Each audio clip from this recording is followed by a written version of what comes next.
Hi, welcome to my channel, Warbow KTB Archery, formerly KTB IOM. Today I've been around the course shooting with the 75 YMG. Mixture of some good shots and bad shots. And now at the end of the day I'm going to finish off with a bit of practice with the 85 YMG. So this still feels quite heavy for me to use on a kind of a regular basis, but with a bit of effort, I can shoot it a bit. So my hope is to be able to sort of get this to a kind of a regular bow to use around the course, but I'm not in that situation yet. So the plan is, do some shooting on the Sunday. Today's a lovely day here, middle of November, after Storm Claudia, and it's just it's a really good day to be out. So I'm going to finish off doing a bit of practice with the 85-pound YMG. I don't know what the full poundage of this is.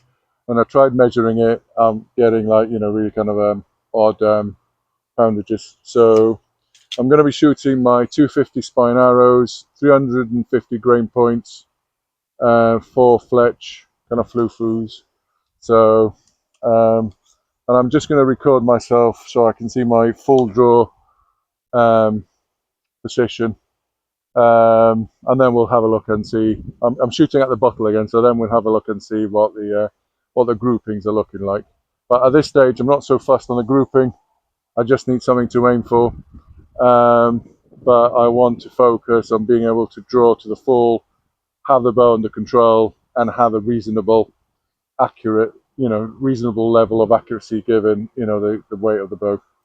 So without further ado, let's do a bit of practice. I think I've got about 5 of these arrows, so I'm just gonna shoot the 5, stop, have a look, and then go from there. So the first lot.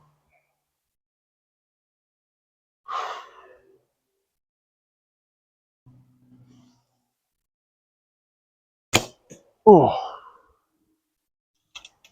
that went a bit low.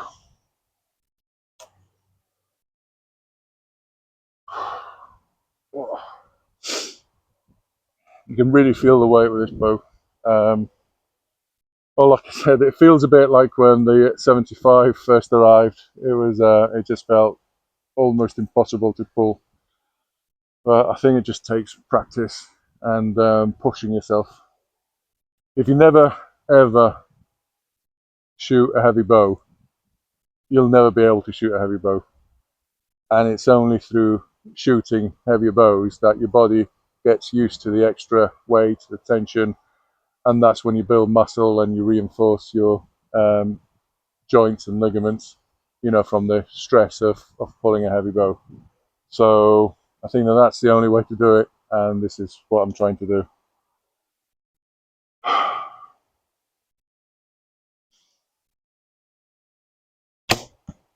Ooh, that was a better shot.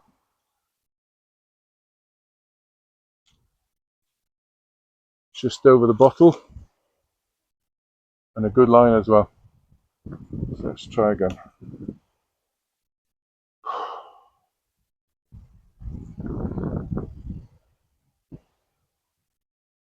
Well, there's something that really annoys me about the finish of the basic YMGs. So for example here, instead of a whipping, we've got this kind of leather wrapping around here, and on this edge the glue, it comes off. It's not flush, and every time I grip it I can just feel the edge of it on my pinky, and it just really distracts me. So I think at some point I need to take this leather off and just put a nice a whipping on. I'd love to be able to get color match it to this whipping. It's kind of brown, but it's also slightly golden and shiny. So I'm not quite sure what color that is. It's a bit orange as well. So I'd love to be able to get color match it, but if not, I might just go with black, because it's currently black, so it won't be it shouldn't stand out too much. But I do prefer whipping to these leather pads. I don't know why. I mean, I suppose it's cheaper to apply, quicker, but the glue is it bothers me. Let's try again. So that was 1, 2. This is our third arrow. Oh, a bit low.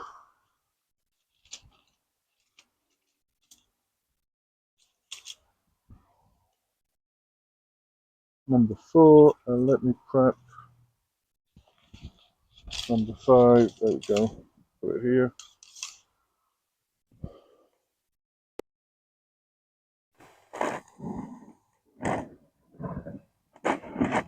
Also need to learn proper warbow film because it's I don't want to injure myself, and I see a lot of it in the Gao Ying style. It's about, you know, coming down on your shoulders rather than sideways. I think sideways is a bigger risk of injuring yourself, but if you're coming down and into your chest, and that kind of that uses a different set of muscles, and I think that's how it works. But I'm not quite there yet. So here we go.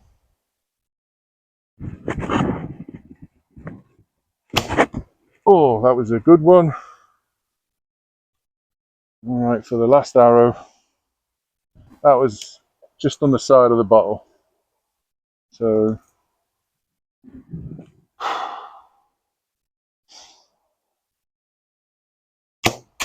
oh, and that hit the stick. So let's have a look. Tell you what, it takes a lot of effort to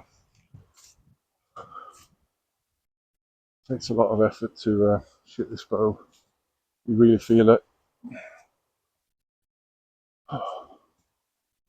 So just get a stable footing. There we go.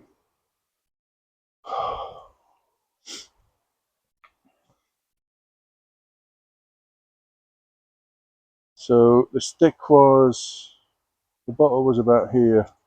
So this is the one that, the last one was the one that hit and jostled the bottle. This one and this one came close. So, well, this one was a bit low, this one came close, and that was the first one that went way off. So I always have this thing where the first arrow is always slightly out.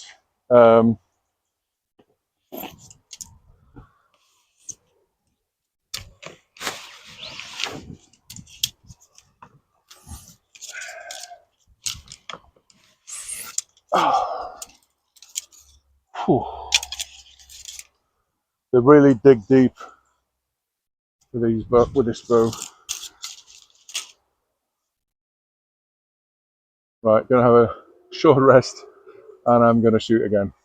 I'll be back. Right, I'm back. Had a bit of water, a bit of a rest. I can feel my shoulders a bit sore, my back. And this feeling will probably continue over the next couple of days, and I have to say, it does feel really good. Shooting heavy bows definitely is addictive, because it kind of feels, you know, you get like a rush of dopamine come through when you shoot them, and then you get this feeling of tiredness, but in a kind of nice sense. It's like, you know, you've done something good. Sense of well-being. So I very much recommend everybody try shooting heavy bows, just for that kind of sense of you know, achievement. You know, and it's different for everybody. You know, so, you know, just shoot something heavier than what you're used to. You know, go out, get that, you know, a set of limbs that are slightly heavier than what you're used to, get a heavier bow than what you're used to, and just practice a bit with it. You know, don't injure yourself, go slow, but just get that feeling of, you know, putting a bit more effort into it. It's you know, I don't think you'll regret it. I think you'll enjoy it, and it is, you know, it feels really good. So I'm going to shoot another 5 arrows, and I think I'm going to call it a day now, because I don't want to push it, and, you know, little by little, you know, you get there. And from, like they say, you know, from little acorns, mighty oaks grow. So let's shoot some more. And I'm going to keep it in this angle so I can see my full draw for my benefit, so I can see what I'm doing and be able to sort of study it and you know, make improvements if I have to. And this is the part of self-coaching that, you know, for me, making videos is really important, because without a coach, without somebody to train you, without somebody, you know, that can help you sort of guide you through these steps, everything I have is just trial and error. And if I can record myself making mistakes, I can see the mistakes happen. And when I record myself and I do something good, I thought, actually, you know what, let's do more of that. So again, it's not a race, there's no time limit, it's just seeing how far I can get shooting the heavier bows. So 85 YMG.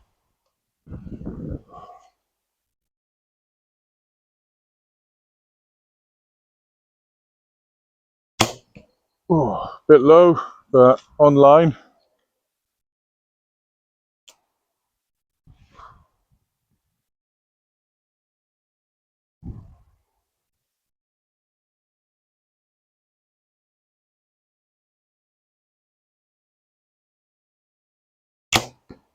Ooh, that's a good shot as well, just to the right off the bottle. An inch maybe. Oh.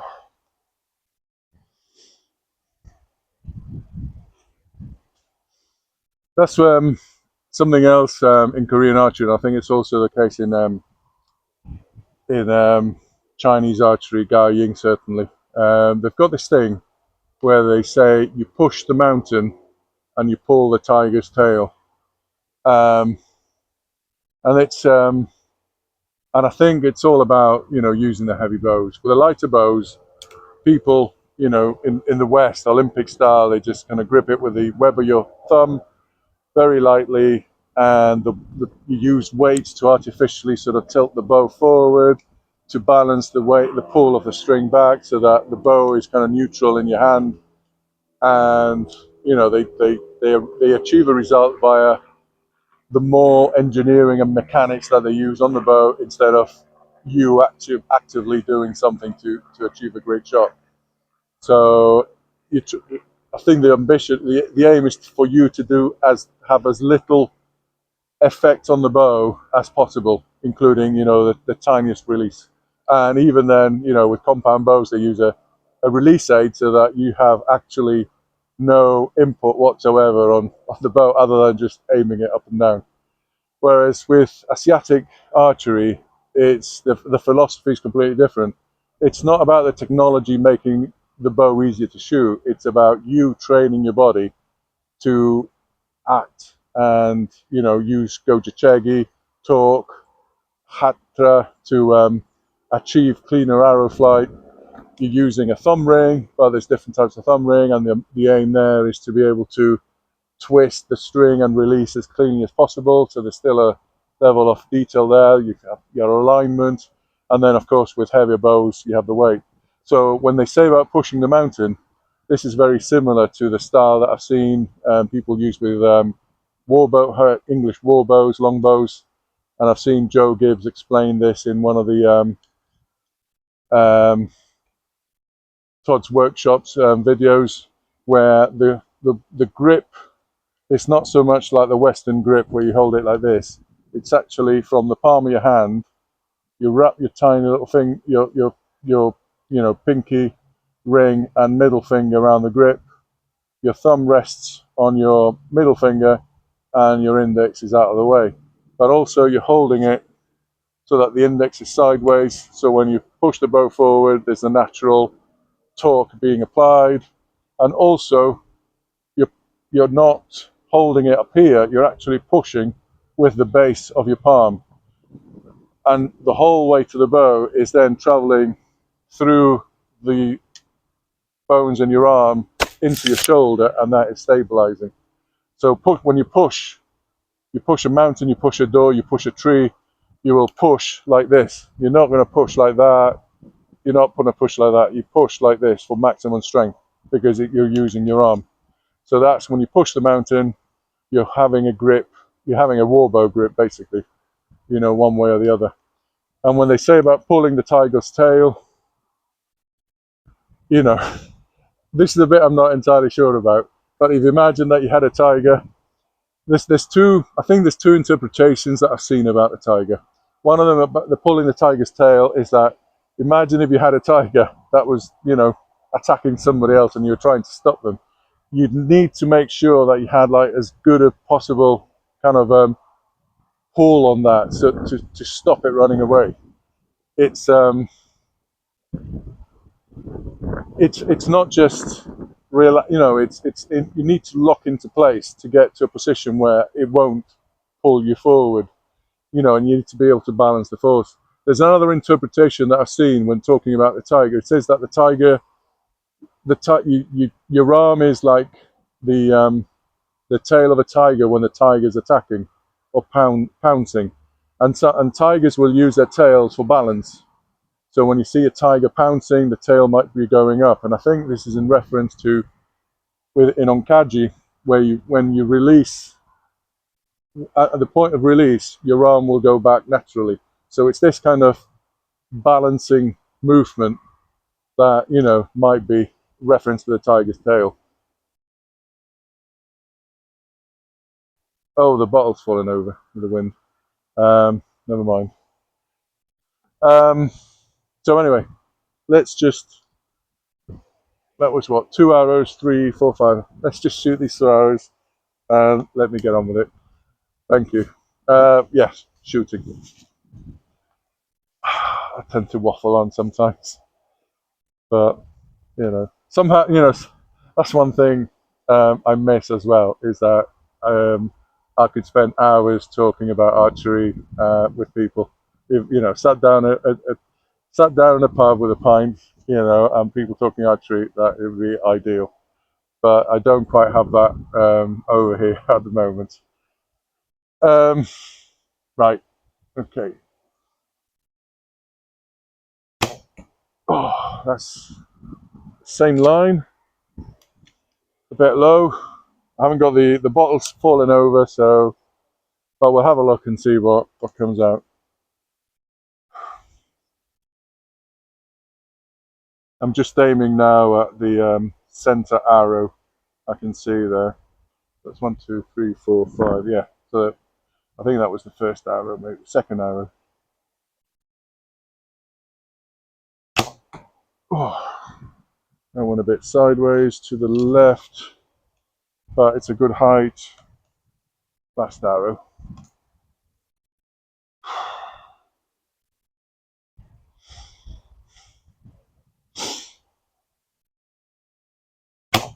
Oh, okay. I'll have to check later, but I don't know if I got to full draw on that one. But that one just felt a bit harder. And I think that's probably enough for today with this bow. Let's have a look.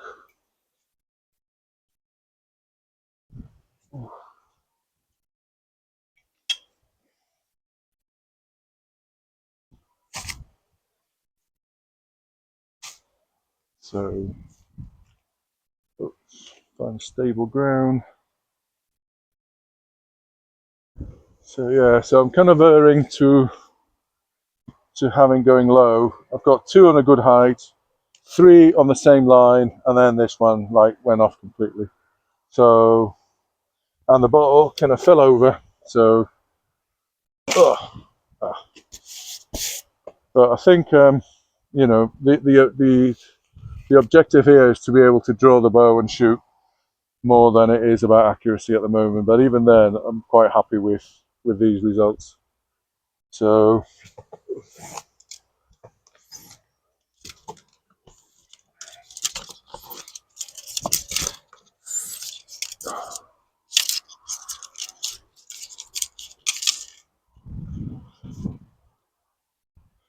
So there we go. Practice session with my 85-pound YMG, and I suspect that it's 85 at 28 inches. God knows what it is at, you know, full draw. These are 32-inch spines, so I'm getting a 32-inch draw out of these, hopefully. I'm trying to feel, my anchor point is basically, as I'm drawing, for feeling this ridge here between the point and the shaft. That's when I reach there, I know that I've reached full draw. So this is what as I'm drawing back, when I get to there, I think that's when to shoot, and that's the anchor point that I use. So thank you for watching, and see you next time. Bye bye.